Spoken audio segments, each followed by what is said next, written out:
छात्रों, स्वागत है आपका फ्री स्टडी के यूट्यूब चैनल में। छात्रों, आज हम आपको बताने जा रहे हैं गणित शिक्षण की विधियां। छात्रों, आप किसी भी प्रकार का शिक्षक भर्ती परीक्षा यदि देने जाते हो, टीईटी है, रीट है या केपीएस के द्वारा आयोजित जो होता है सीटीईटी है, या किसी भी राज्य का टीईटी टेस्ट यदि होता है छात्रों, तो यहाँ से जो सभी विषयों की जो पेडागोजी आती है, इसमें शिक्षण विधियां आपको आती हैं। शिक्षण विधियों से आपको 2 से 4 प्रश्न हर सेट में मिल ही जाते हैं। तो छात्रों, आज का जो हमारा विषय रहेगा ये है, हम आज आपको गणित शिक्षण की विधियां बताने वाले हैं। छात्रों, गणित शिक्षण की वैसे तो बहुत सारी विधियां होती हैं, पर हमें मुख्य विधियां ही पढ़ना होती हैं, एग्जाम रिलेटिव जो हैं, जहां से प्रश्न आते हैं। और इन विधियों में मुख्यतः है आगमन निगमन विधियां, इंडक्टो डायरेक्टो मेथड, और जो दूसरी होती है संश्लेषण और विश्लेषण और समीकरण विधियां। छात्रों, इन 5 विधियों को हमें पढ़ना है। आज चूंकि हमने केवल आगमन और निगमन विधियों को ही हमने इस वीडियो में सिलेक्ट किया है, उनको ही हमने रखा है। अगला जो हमारा वीडियो होगा उसमें हम संश्लेषण और विश्लेषण विधियों के बारे में भी आपको जानकारी देंगे। छात्रों, यदि आप यहां से पूरे प्रश्नों को बनाना चाहते हो तो हमारे वीडियो और हमारे साथ आप अंत तक रहें। अंत तक इस वीडियो को आप पूरा देखें, लाइक शेयर सब्सक्राइब और कमेंट करें। तो चलिए छात्रों, प्रारंभ करते हैं। हम सबसे पहले आपको आगमन और निगमन विधियों में आगमन विधि के बारे में बता रहे हैं। छात्रों, यदि आप एक उदाहरण, हम आपको 2 उदाहरण देंगे। चलो, यदि आप इन 2 उदाहरणों को भली भांति से समझ गए तो हमें ऐसा लगता है कि आप आगमन और निगमन दोनों विधियों से संबंधित जितने भी प्रश्न आएंगे, आप सभी प्रश्नों को बड़े आसानी से हल कर पा रहे होंगे। उदाहरण कैसे हैं, इनको देख लेते हैं। सबसे पहले हम आगमन विधि के बारे में बता रहे हैं कि आगमन विधि में असल में होता क्या है। छात्रों, आगमन विधि में यह होता है, मान के चलो हम टीचर हैं, हमारे दिमाग में एक बात चल रही है, हम छात्रों को गुरुत्वाकर्षण का नियम पढ़ाने वाले हैं। न्यूटन जो फादर ऑफ फिजिक्स, भौतिकी के जनक कहलाते हैं, भौतिक विज्ञान के, उन्होंने सबसे पहले गुरुत्वाकर्षण का नियम दिया था। और ये क्या होता है गुरुत्वाकर्षण का नियम? कि संसार में जितनी वस्तुएं हैं सभी एक दूसरे को आकर्षित करती है, और पृथ्वी सभी को आकर्षित करती है, पृथ्वी सभी वस्तुओं को अपनी तरफ खींचती है। अब आप क्या करोगे कक्षा में छात्रों के सामने? आप छात्रों को एक बॉल दे दोगे, कहोगे बेटा ऐसे ऊपर फेंको। बच्चे उस बॉल को ऊपर फेंकेंगे, बॉल नीचे गिरेगी। आप कहोगे कि पेन फेंको ऊपर, वो पेन भी फेंकेंगे ऊपर की तरफ, वो भी नीचे आएगा। मतलब पृथ्वी खींच रही प्रत्येक वस्तु को।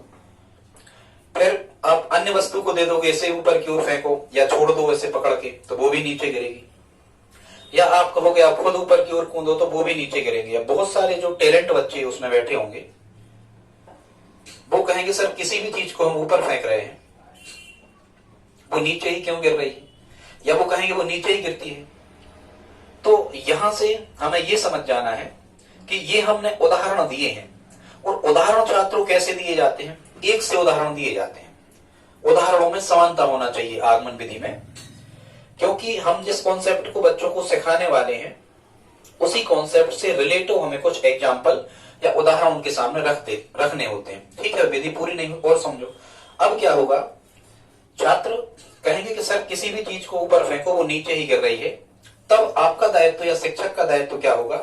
शिक्षक ये बताएगा कि बेटा कोई भी चीज को यदि हम ऊपर फेंकें तो वो हमेशा ही नीचे गिरती है, क्योंकि पृथ्वी में गुरुत्वाकर्षण शक्ति होती है, गुरुत्वाकर्षण बल होता है पृथ्वी का अपना।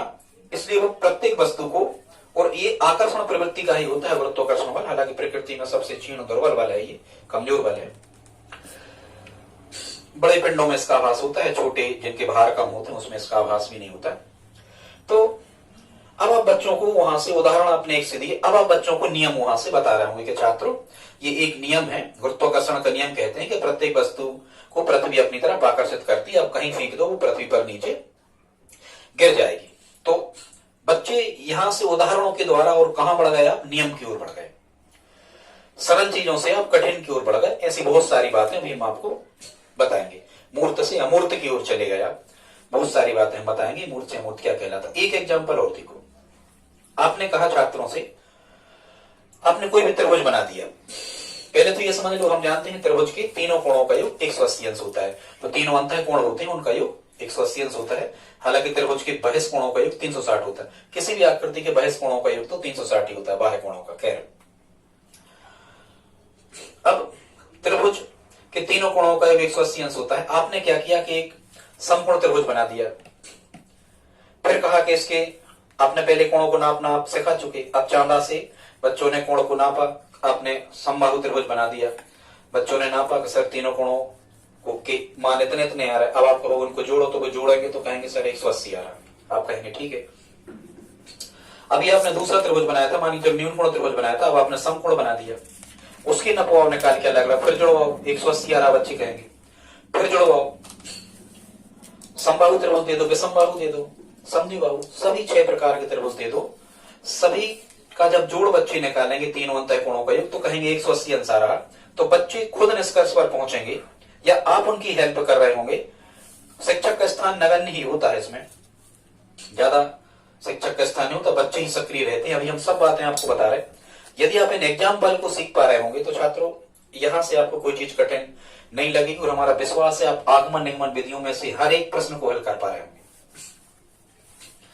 तो जब बच्चे देखेंगे कि तीनों कोणों का योग सर 180 आ रहा, तो अब आपने उदाहरण दिए हैं, पूरे एक से उदाहरण दिए हैं। अब बच्चों ने अंत में नियमीकरण कर लिया है, मतलब अब बच्चे सीख गए हैं कि सर किसी भी त्रिभुज के तीनों कोणों का योग 180 अंश होता है, तो आप उदाहरण से इसमें भी नियम की ओर बढ़ रहे हैं। या जैसे आप व्याकरण पढ़ाने वाले हो, हालांकि आगमन जो विधि है व्याकरण शिक्षण की सर्वश्रेष्ठ विधि है आगमन विधि, पतंजलि ने भी अपने व्याकरण में इसका उपयोग किया है, इस विधि का। तो जैसे आप संज्ञा के बारे में पहुंचाने वाले हो, तो पहले व्यक्तियों के नाम बताओगे, वस्तुओं के नाम बताओगे, ऐसे एक एक से आप उदाहरण देते चले जाओगे, भावों के नाम बताओगे। फिर बच्चे कहने लगे कि हाँ सर ये संज्ञा है, तो फिर बच्चे ही कहने लगते कि हाँ व्यक्ति वस्तु स्थानीय भाव के नाम को हम संज्ञा कहते हैं। तो छात्रों इसमें क्या होता है आगमन विधि में कि पहले हमें एक से उदाहरण बच्चों के सम्मुख जिनमें समानता होती है उनको रखना होता है, और बच्चों से ही हमें उन नियमों को निकलवाना होता है। ये कहलाती है छात्रों आगमन विधि। और निगमन इसकी उल्टी होती है, जस्ट अपोजिट है इसकी, पर ये उल्टी नहीं है और उल्टी है भी, ये एक दूसरे की पूरक है। हम दोनों विधियों का उपयोग करके बच्चों को सिखा पाते कक्षा में। दोनों जरूरी हैं, दोनों एक दूसरे की पूरक हैं, दोनों एक दूसरे की सहयोगी हैं, दोनों एक दूसरे का सहयोग करते हैं। छात्रों निगमन में क्या होता है, निगमन में जो नियम सिद्धांत सूत्र या प्रमेय होते हैं ये हम छात्रों को पहले ही बता देते हैं।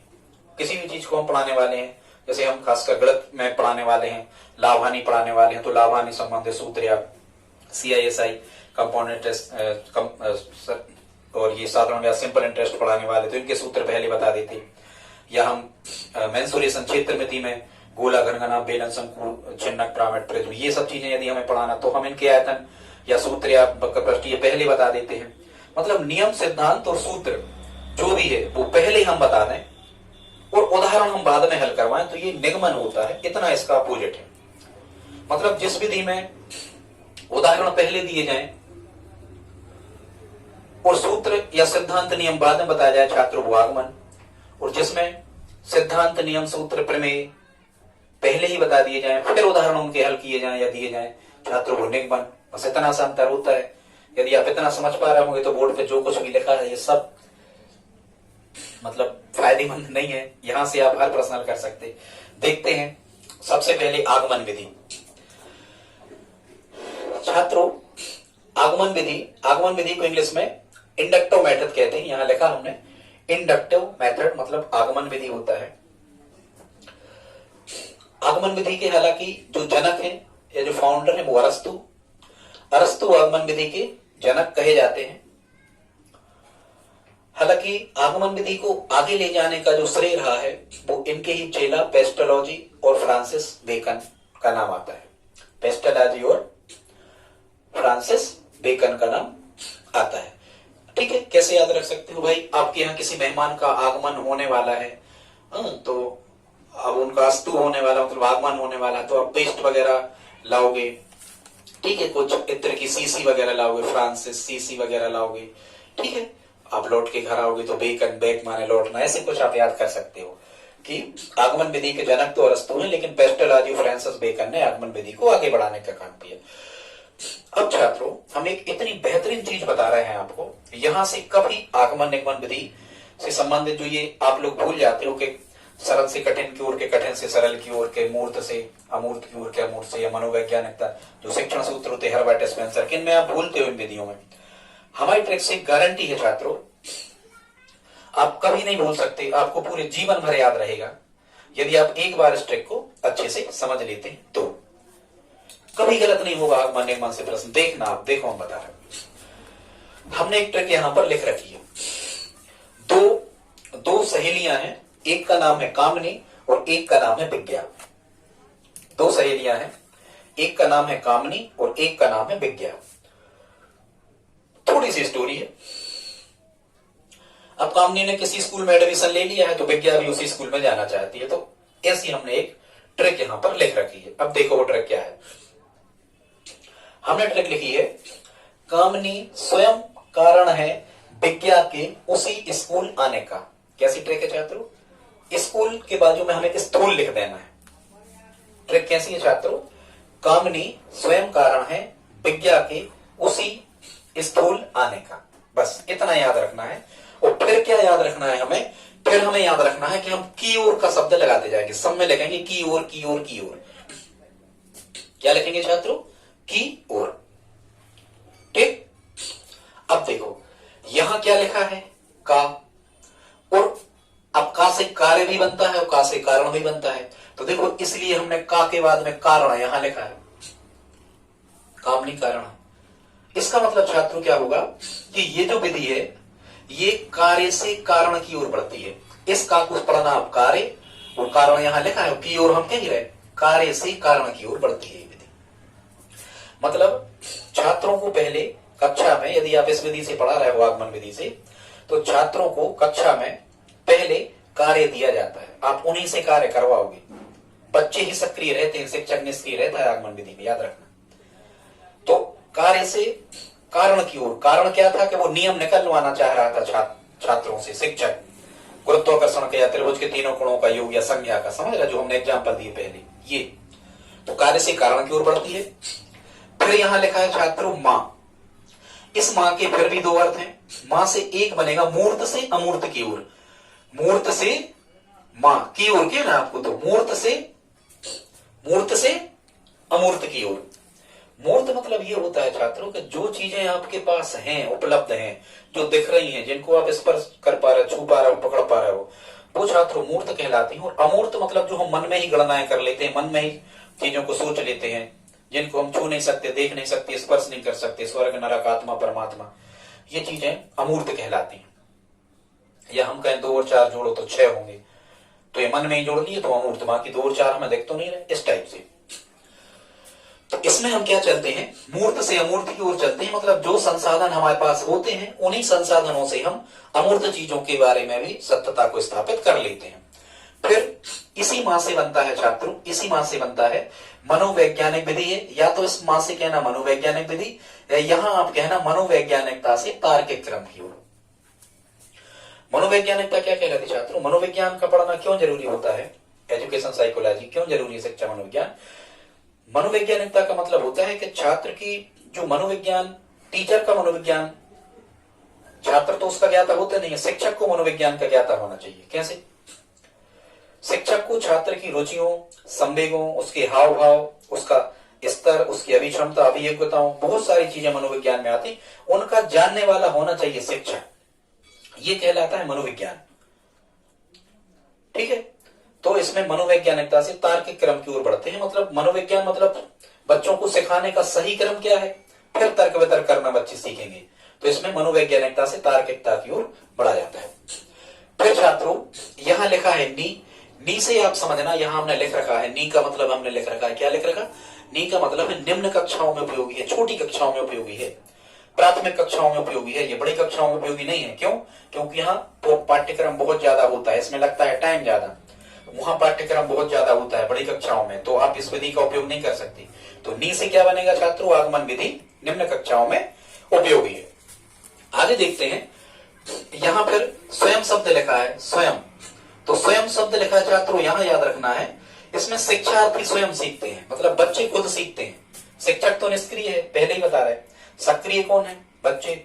तो इसमें बच्चे खुद सीखते हैं, छात्र स्वयं सीखते हैं, शिक्षक ज्यादा कुछ नहीं सिखाता। वो स्वयं स्वयं सीखी हुई चीज ही सर्वश्रेष्ठ होती है। इसीलिए जो आगमन विधि है इसको शिक्षण की सर्वश्रेष्ठ विधि कहा जाता है, याद रखना। कभी याद आ जाए, शिक्षण की सर्वश्रेष्ठ विधि छात्रों आगमन विधि होती है, इससे अच्छी कोई विधि नहीं है शिक्षण की। फिर यहां लिखा है कारण, तो यहां ये हम आपको बता ही चुके थे, कार्य से किसकी ओर बढ़ते हैं? कारण की ओर बढ़ते हैं। फिर यदि आपको कारण से भी की ओर लगाना है तो कारण से कथन की ओर, यहां हमने लिख रखा, देखो आप, कारण से कथन की ओर बढ़ते हैं। अब तो क्या कारण थे कि सब गुणों का विश्वसी अनुसार आता, या सब वस्तुएं ऊपर फेंक रहे थे तो नीचे गिर रही थी। हमारे उस एग्जाम्पल पर जाओ, वो बेस है एग्जाम्पल पूरे इस विधि का। तो पहले हमें कारण प्राप्त हुई और हम कथन की ओर बढ़ गए। कथन क्या निकल के आया कि त्रिभुज के तीनों कोणों का योग 180 अंश होता है, ये कथन की ओर बढ़ गए। या फिर क्या निकल के आया कि पृथ्वी में गुरुत्वाकर्षण बल है, प्रत्येक वस्तु को अपनी तरफ खींचती है, आकर्षित करती है, हम कथन की ओर बढ़ गए। तो कथन की ओर बढ़ते हैं, कारण से कथन की ओर, ठीक है, समझ रहे होंगे। फिर वहां क्या लिखा है? बी। बी का मतलब है छात्रों, या तो बी से लिखना विश्लेषण से संश्लेषण की ओर, या यहां बी का अर्थ लिखना विशिष्ट से सामान्य की ओर। पहले हम विशिष्ट उनको चीजें बताते हैं, मतलब विशिष्ट एग्जाम्पल हम उनको देते हैं, उदाहरण देते हैं, और बाद में बच्चे क्या कर लेते हैं? सामान्यीकरण कर लेते हैं छात्रों। सामान्यीकरण या वही कहलाता है नियमीकरण। छात्रों सामान्यीकरण या नियमीकरण का अर्थ ही होता है कि कोई नियम बना लेना, कोई सिद्धांत बना लेना, कोई निष्कर्ष निकाल लेना, ये कहलाता है छात्रों नियमीकरण करना या सामान्यीकरण करना। कि जो कुछ भी आपने कार्य किया है उससे आप किस निष्कर्ष पर पहुंच गए, वो आपने निष्कर्ष ने यदि निकाल लिया, मतलब आपने सामान्यीकरण कर लिया या नियमीकरण कर लिया। तो यहां विशिष्ट से सामान्य की ओर बढ़ते हैं। फिर छात्रों यहां लिखा है एक माह और लिखा है, तो इस माह का भी अर्थ होता है छात्र यहां मंद गति से सीखते हैं, छात्र धीरे धीरे सीखते हैं, बहुत समय लगता है। ये अभी हम जब आपको गुण दोष यहां हमने लिख रखे हैं, जब हम गुण दोष बताएंगे तो, या अभी आप समझ लो, जो आगमन विधि है इसको, इसके द्वारा यदि आप बच्चों को पढ़ाते हो या सीखते हो तो बहुत ज्यादा टाइम लगता है, क्योंकि बहुत ज्यादा प्रयोग या उदाहरण देना होते हैं। बच्चे उतने टैलेंट जनरली होते नहीं है छोटी कक्षाओं में, वो उसके दोष हैं, बताए गए आगे। तो इसमें बच्चे मंद गति से सीखते हैं। फिर छात्रों यहां लिखा है, बी का हो गया था ज्ञा। ज्ञा का अर्थ हमने यहां लिखा है फिर ज्ञात से अज्ञात की ओर, या सरल से कठिन की ओर बढ़ते हैं। ज्ञात से अज्ञात। ज्ञात का मतलब क्या होता है कि जो चीजें तुम्हारे पास हैं या जिन चीजों के बारे में तुम्हें जानकारी है, शिक्षक पहले उन्हीं से संबंधित उदाहरण देता है कक्षा में। पूर्व ज्ञान के आधार पर शिक्षक पहले उन्हीं की चर्चा करता है, इसके बाद में जो चीजें अज्ञात हैं उनकी तरफ शिक्षक आपको ले जाता है। तो ज्ञात से बनेगा, वही हम कह रहे की ओर लगा जाओ, ज्ञात से अज्ञात की ओर, ठीक है। फिर यहां लिखा है क्या? ऊ। ऊ का मतलब समझना, ऊ से बनेगा उदाहरण। पहले इनिशियल ले ली हमने, संकेताक्षर पहले। ऊ से क्या बनेगा? यहां लिखा होगा हमने उदाहरण से नियम की ओर, ये लिखा। ये तो आप जानते हो, पहले क्या किया था उसने? उदाहरण दिए थे त्रिभुज के, अलग अलग त्रिभुजों के उदाहरण, फिर कोणों को जुड़वाया था, अलग अलग वस्तुओं को ऊपर फेंका था। उदाहरण पहले देता है और नियम बाद में। कभी कभी तो प्रश्न ऐसा ही आ जाता है कि निम्न में से कौन सी विधि उदाहरण से नियम की ओर को दर्शाती है, या किस विधि में शिक्षण कार्य जो है वो उदाहरण से नियम की ओर होता है, किस विधि में ज्ञात से अज्ञात की ओर होता है, किस विधि में विशिष्ट से सामान्य की ओर होता है। ये ऐसे ही तो प्रश्न आते हैं, यहीं से तो प्रश्न आते हैं, ठीक है, ऐसे तो प्रश्न आते हैं। कौन सी विधि है जो मनोवैज्ञानिकता से तार्किक क्रम की ओर ले जाती है बच्चों को? तो सब में आगमन ही कहना है, इनमें समझ गए होंगे आप।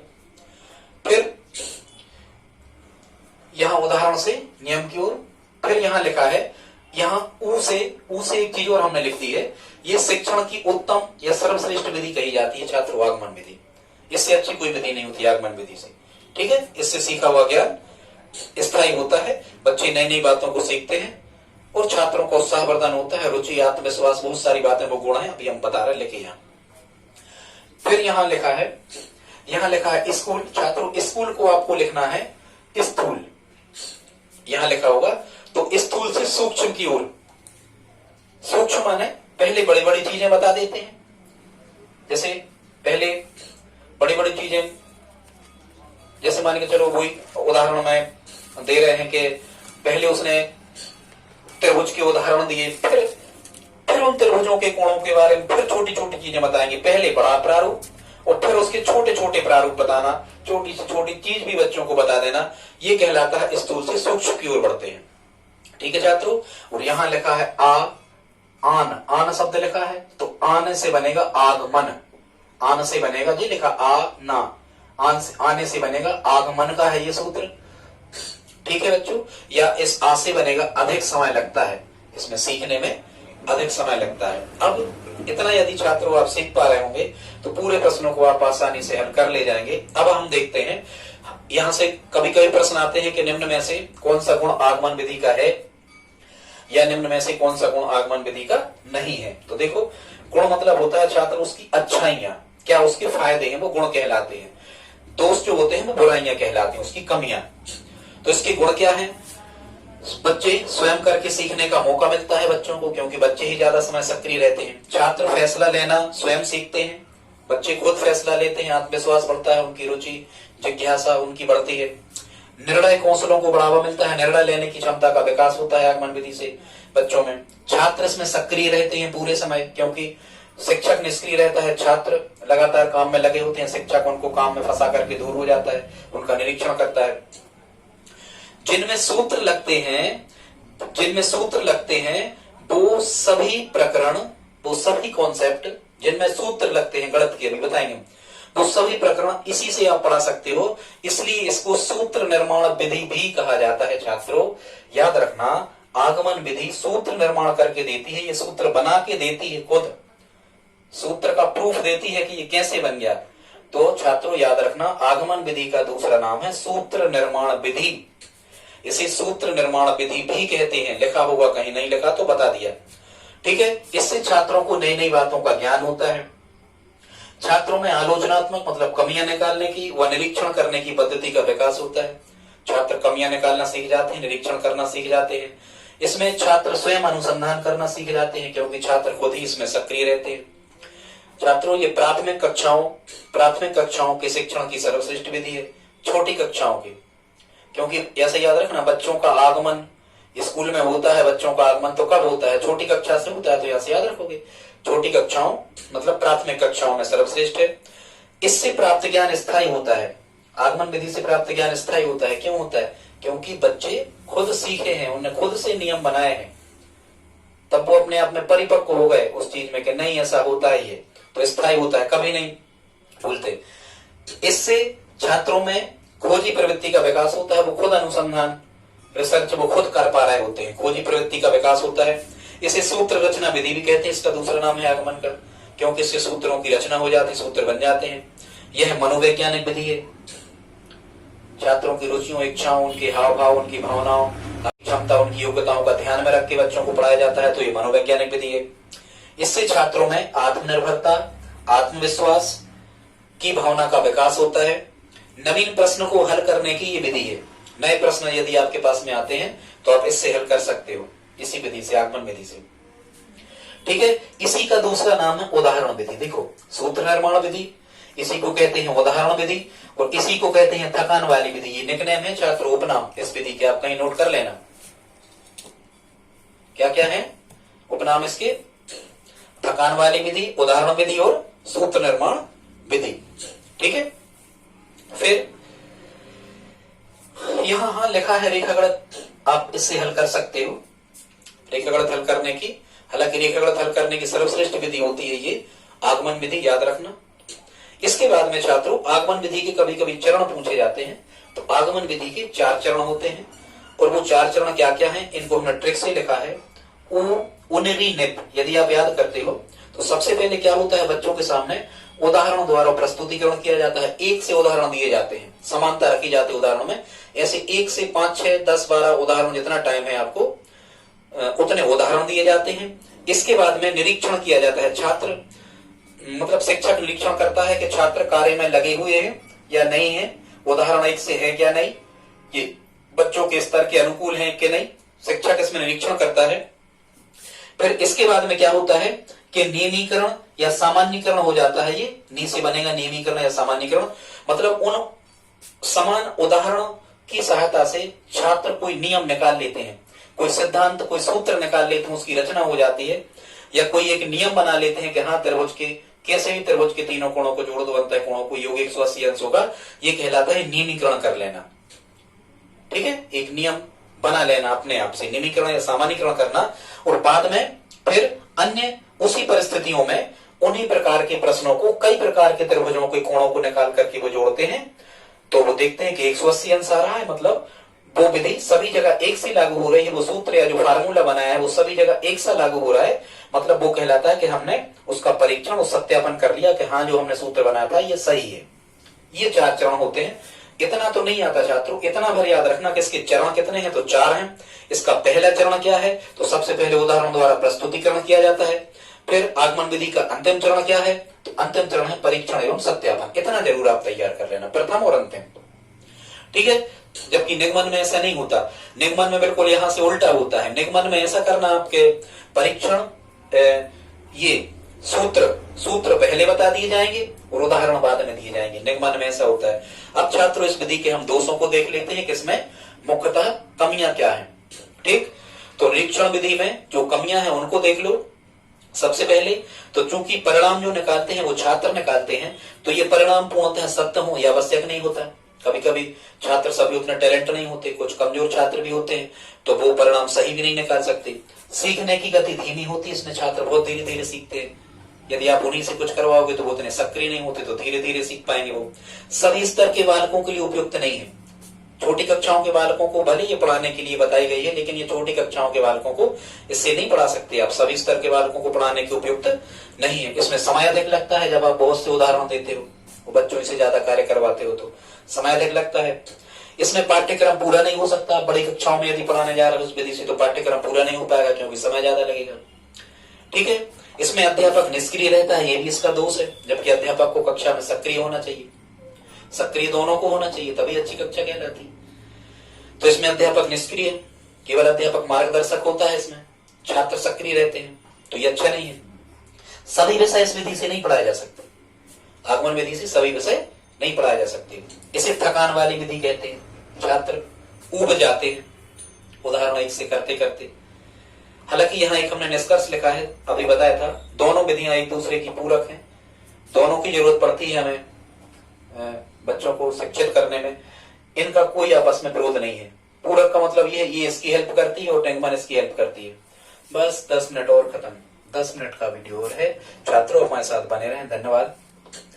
आगे हमने यहाँ आगमन और निगमन में छात्रों अंतर लिख रखा है। पहले आगमन तो आप समझ गए होंगे, पहले हम निगमन के बारे में आपको कुछ चीजें बता देते हैं। छात्रों निगमन को वैसे हम डेडक्टिव मेथड कहते हैं इंग्लिश में, यह हमने लिख रखा है। डेडक्टिव मेथड मतलब निगमन होता है। इसके जनक छात्रों अरस्तु को कहा जाता है। अरस्तु यदि ऑप्शन में नहीं आता तो प्लेटो आता है, क्योंकि अरस्तु जो था ये प्लेटो का ही चेला था। अरस्तु प्लेटो का चेला था, प्लेटो गुरु था अरस्तु का। तो दोनों यदि एक साथ आ जाएं तो आप अरस्तु लगाएं, अरस्तु ना आए तो प्लेटो लगाएं। अब निगमन विधि में क्या होता है छात्रों, निगमन विधि में बच्चों को सूत्र सिद्धांत या जो नियम होता है ये पहले बता देते हैं। पहले बता देंगे कि साधारण ब्याज बराबर मूलधन गुणा दर गुणा समय बटी 100, क्रय मूल्य बराबर 100 गुणा लाभ लाभ परसेंट बराबर 100 गुणा लाभ बटी क्रय मूल्य। सूत्र पहले बता देते हैं और बाद में उदाहरण देते हैं और उदाहरणों से छात्र प्रश्न हल करना सीखते हैं। अब यहां से प्रश्न कैसा आता है, ऐसे ही तो प्रश्न आते हैं। कैसा आता है कि जिस विधि में सूत्र पहले बताए जाए और उदाहरण बाद में दिए जाए, उस विधि को क्या कहते हैं, तो निगमन है। सूत्र पहले उदाहरण बाद में, निगमन। आगमन पे आ जाओ तो कहेंगे जिस विधि में उदाहरण पहले और सूत्र बाद में, तो आगमन। ये डिफरेंस होता है दोनों में। ठीक है, तो अब यहां आपको अंतर देख लो पहले, फिर हम आगे बढ़ रहे हैं। ठीक है, सबसे पहले तो आगमन में क्या होता है, बालक स्वयं अनुसंधान करता होता है और बालक सक्रिय होता है। निगमन में क्या होता है, बालक निष्क्रिय होता है, क्योंकि शिक्षक की सूत्र बताएगा, शिक्षक की उदाहरण देगा, शिक्षक की पहले उन उदाहरणों को हल करके बताएगा। तो इसमें क्या होता है, शिक्षक जो होता है वो कैसा होता है, सक्रिय, और छात्र होते हैं निष्क्रिय। आगमन विधि में खोजी प्रवृत्ति का विकास होता है, यहाँ निगमन विधि में खोजी प्रवृत्ति का विकास नहीं होता, छात्र निष्क्रिय रहते हैं। ठीक है, यहाँ ये अनुकरण का मार्ग है। छात्र क्या करते हैं, शिक्षक जितना बता देगा छात्र केवल उसका क्या करेंगे, अनुकरण करेंगे। ठीक है, आगमन विधि छोटी कक्षाओं में उपयोगी है और निगमन विधि बड़ी कक्षाओं में उपयोगी, क्योंकि बड़ी कक्षाओं में बच्चों को सूत्र वगैरह याद हो जाते हैं। ठीक है, स्मृति पर आधारित है ये। छोटी कक्षाओं में बच्चों को सूत्र याद हो जाते हैं, तो ये बड़ी कक्षाओं, छोटी में नहीं बड़ी में सूत्र याद हो जाते हैं, तो बड़ी कक्षाओं में उपयोगी है। फिर नवीन ज्ञान की खोज करने का मौका मिलता है। आगमन में बच्चे खुद खोज करते हैं, यहाँ दूसरे द्वारा बताए गए ज्ञान पर आधारित होती है। फिर ये छात्र केंद्रित है क्योंकि छात्र क्रियाशील है। यहाँ निगमन शिक्षक केंद्रित है क्योंकि शिक्षक यहाँ क्रियाशील है। ये रचनात्मक है। रचनात्मक मतलब हालांकि इसीलिए तो इसे अच्छी विधि कहते हैं। रचनात्मक, छोटे छोटे जो बच्चे होते हैं ये रचनात्मक प्रवृत्ति के होते हैं। रचनात्मक मतलब वस्तुओं को तोड़ना, मरवाना, बिगाड़ना, फिर उनको जोड़ना, फिर मिटा देना, ये क्या है वो क्या है, वस्तुओं को पकड़ना, स्पर्श करना, ये सब, ये रचनात्मक और मौलिक प्रवृत्ति पर बल देती है। ये समस्या समाधान पर बल देती है कि जैसा कुछ भी हो जाए रचनात्मकता बच्चों में आए चाहे नहीं, पर समस्या जो भी उनके सामने प्रश्न है बच्चे उनको हल करना सीख जाए डायरेक्ट से, बस इतना। ठीक है, इसमें सीखने की गति मंद होती है, निगमन में सीखने की गति तीव्र होती है। ठीक है, इसमें बच्चों को सीखना रुचिकर होता है, यहाँ बच्चे नीरस होते चले जाते हैं। इसमें बच्चों की गति आगमन में कैसी होती है, धीमी होती है, पर बच्चों में मनोवैज्ञानिकता का विकास होता है, ये अवबोध केंद्रित होती है। अवबोध मतलब बच्चे सीख जाएं। अवबोध का मतलब होता है कि बहुत अच्छे तरीके से सीखना, धीरे धीरे सीखना, प्रयोग करते हुए सीखना, अवबोध का मतलब है। लेकिन ये जो निगमन है स्मृति केंद्रित है, इसमें रटना होता है, स्मृति मेमोराइज करना होती है चीजें, सूत्र पहले से याद करना होते हैं, फिर जब सूत्र याद होगा तब आप लगा पाओगे, तो निगमन होगा। ठीक है छात्रों, यहाँ हमने निगमन विधि के कुछ गुण लिखे हैं, अच्छाइयां। निगमन विधि में क्या क्या गुण होते हैं इनको देख लेते हैं। सबसे पहले तो छोटे बालकों को ये लाभप्रद है निगमन विधि, क्योंकि छोटे बालक सूत्र वगैरह तो याद कर सकते हैं पर वो उतना प्रयोग नहीं कर सकते और ना वो कोई निष्कर्ष पे पहुंच सकते, इतनी मानसिक शक्ति उनमें होती नहीं है। इसके बाद सभी विषय इससे पढ़ाए जा सकते हैं, निगमन से सभी विषय पढ़ाए जा सकते हैं निगमन विधि से। ठीक है, क्योंकि शिक्षक ही पढ़ाएगा। सभी बालकों को एक साथ पढ़ाया जा सकता है, आगमन से एक साथ नहीं पढ़ा सकते थे आप सभी बालकों को। यहाँ होशियार या टैलेंट जो प्रतिभाशाली बच्चे होते हैं वो ही पढ़ते हैं आगमन से, कमजोर बच्चे नहीं पढ़ पाते। समय और शक्ति दोनों की बचत होती है, शिक्षक जल्दी से सूत्र बता देता है, बच्चे उस सूत्र में मान रख के और प्रश्नों को हल कर लेते हैं, आगे बढ़ जाते हैं ट्रिक के माध्यम से, तो समय और शक्ति का बचत होता है। अशुद्ध नियमों को जानने का अवसर नहीं मिलता, यहाँ तो बच्चे आगमन में गलत नियम भी निकाल सकते, पर यहाँ तो मौका ही नहीं मिलता अशुद्ध नियमों को जानने का, ये गुण हो गए। फिर ये इसका एक दोष यहाँ लिखा है, अमनोवैज्ञानिक है।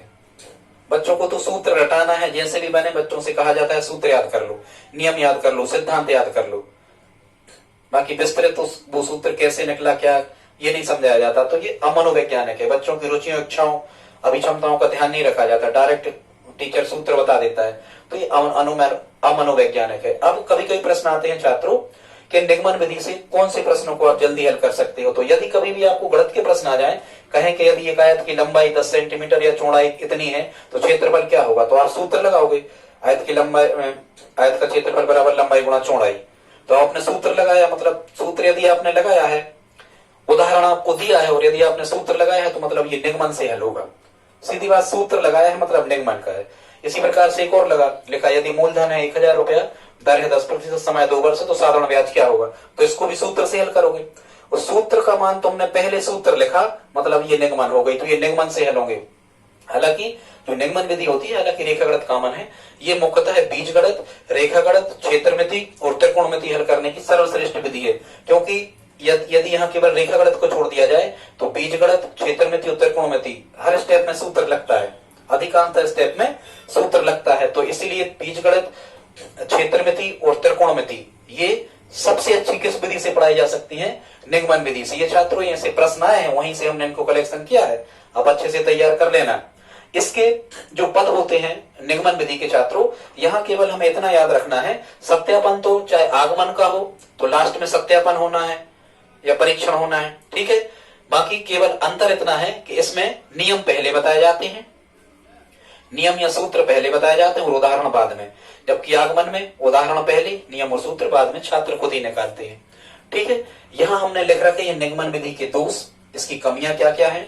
तो निगमन विधि का पहला दोष तो ये है कि सूत्र स्थापना हेतु ये उपयुक्त नहीं है। आप सूत्र की स्थापना नहीं कर सकते, इससे बना बनाया सूत्र आपके पास में होना चाहिए। इसके बाद में लिखा है यहाँ, बालक परिश्रम नहीं करते। क्यों नहीं करते? बालक इसमें मतलब कह सकते हैं कि निकम्मे टाइप के हो जाते हैं, वो करना नहीं चाहते, निष्क्रिय हो जाते हैं। बालक इसमें परिश्रम नहीं करते। क्यों नहीं करते? क्योंकि शिक्षक खुद ही सब कुछ करवा रहा होता है। शिक्षक सक्रिय, शिक्षक सूत्र बता रहा होता है, शिक्षक उदाहरण बोल रहा होता है। रटने की प्रवृत्ति का विकास होता है, क्योंकि शिक्षक सूत्र निकलवाता नहीं, कहता है बच्चों सूत्र याद कर लो, रट लो, तो रटने की प्रवृत्ति का विकास। अब ऐसे ही तो प्रश्न आते कि निम्न में से किस विधि में रटने की प्रवृत्ति पर ज्यादा जोर दिया जाता, तो हम कहेंगे निम्न। सबके प्रश्न तो अब आप समझ जाओगे। इसके बाद में आत्मविश्वास नहीं बढ़ता बच्चों का, क्योंकि सूत्र उन्होंने बताया, हो सकता सूत्र गलत हो तो गलत ही करते चले जाएंगे। ठीक है, इससे सीखा हुआ ज्ञान अपूर्ण और अस्पष्ट होता है, पूरा ज्ञान नहीं सीख पाते बच्चे। ठीक है, वैज्ञानिक दृष्टिकोण का विकास नहीं हो पाता, इससे बच्चे आगे नहीं बढ़ पाते। वैज्ञानिक दृष्टिकोण का मतलब ये कहलाता है कि जिन चीजों को तुमने प्रयोगशाला में खुद सत्य होते हुए देखा है, तुमने खुद सिद्ध किया है, वो चीजें होती हैं वैज्ञानिक दृष्टिकोण कहलाता है। और किसी के द्वारा यदि आपने रूढ़िवादिता के आधार पे अपने माता पिता या शिक्षक या दोस्त मित्र रिश्तेदार की बात खुद मान ली कि ऐसा करने से ऐसा होगा, इसका मतलब आप मनोवैज्ञानिक नहीं हो। सॉरी, आप में ये वैज्ञानिक दृष्टिकोण विकसित नहीं हुआ है। छात्रों, वैज्ञानिक दृष्टिकोण का मतलब होता है कि जिन चीजों को आपने खुद प्रयोगशाला में, लैब में सिद्ध किया है, सत्य किया है, जिन चीजों को होते हुए खुद देखा है अपनी ज्ञानेंद्रियों द्वारा, केवल उन्हीं को सत्य मानना, बाकी किसी के द्वारा कही गई बात पर विश्वास ना करना, ये कहलाता है वैज्ञानिक दृष्टिकोण। तो इसमें वैज्ञानिक दृष्टिकोण का विकास छात्रों का नहीं होता है, जिज्ञासा का विकास नहीं होता है, तर्क करने की प्रवृत्ति का विकास नहीं होता है, बौद्धिक ज्ञान नहीं बढ़ पाता है छात्रों का, रटा हुआ ज्ञान ज्यादा समय तक स्थायी नहीं होता है, बच्चे रटे हुए ज्ञान से जल्दी भूल जाते हैं, बच्चों को नए ज्ञान को खोजने का अवसर नहीं मिलता, छात्रों की रचनात्मक शक्तियां, मतलब वही तोड़ने मरोड़ने बिगाड़ने बनाने चीजों की, ये रचनात्मक शक्तियों का विकास नहीं हो पाता है। छात्रों, धन्यवाद यदि आप इतने समय तक हमारे साथ बने रहे। छात्रों, यदि आपको वीडियो अच्छा लगा हो, जल्दी जल्दी बताने का प्रयास किया, फिर भी यदि कुछ कमियां रह गई हो तो अगले बार हम कमियों को दूर कर लेंगे। छात्रों, यदि अच्छा लगा हो वीडियो तो प्लीज लाइक शेयर अपने दोस्तों में शेयर करें, सब्सक्राइब करें हमारे चैनल को। हम पूरा जो भी टीटी एग्जाम होती है इसकी पूरी तैयारी पूरे विषयों की अकेले करवा देंगे, आप हमें सब्सक्राइब करें। धन्यवाद।